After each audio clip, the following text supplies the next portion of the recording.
One sunny morning, Lucy found a banana in her lunchbox that looked extra shiny. When she picked it up, it said, "Hey, careful with the peel," Lucy gasped. "You can talk." "Of course I can," said the banana proudly. "But only two kids who believe in silly things."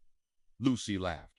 "Well, I do believe in silly things." The banana introduced itself. "I'm Benny the Banana. I am on a secret mission to find the world's best peanut butter sandwich." Lucy looked confused. "Why would a banana want peanut butter?" Benny replied. "Because we make the perfect team." Just then, Lucy's little brother Max walked in and saw her talking to a banana. "Are you okay, Lucy?" Before she could answer, Benny said, "Hey, kid, got peanut butter?" Max screamed and ran away. Lucy and Benny laughed so hard they fell over. Later, Lucy gave Benny a bite of a sandwich. He chewed thoughtfully. 9.5 out of 10 needs more jelly.